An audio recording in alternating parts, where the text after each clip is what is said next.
Patay ang isang babae matapos ma-stroke habang nakasakay sa bus sa Binmaley, Pangasinan.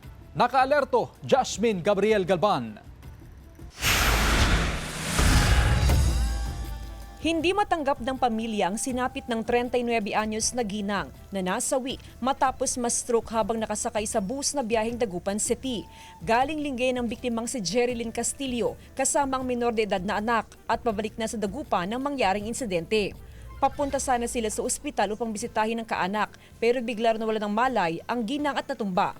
Dinala ng driver ng bus ang biktima sa pagamutan pero hindi na umabot ng buhay. What happened is that doon siya natapat sa barangay Nagilayan. May nearest hospital tayo doon. Dinala nila doon. Immediately may mga attending doctors naman tayo doon sa emergency.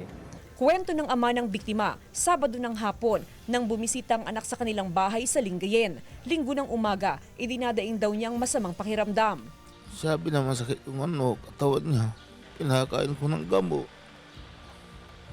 Tapos umuwi ako na pa, sabi niya. Di umuwi na. Lumalabas sa resulta ng post-mortem examination na fatal arrhythmia, cardioembolic stroke at thyrotoxic crisis and grave disease ang sanhi ng pagkamatay ng biktima. Sa amin sa PNP, of course, we will conduct investigation. Pinatawag namin yung driver at saka yung pwedeng witness nila for initial investigation. Wala naman tayong nalaman na something na foul play. Nananawagan ng tulong pinansyal ang mga naiwang kaanak para sa pagpapalibing sa biktima.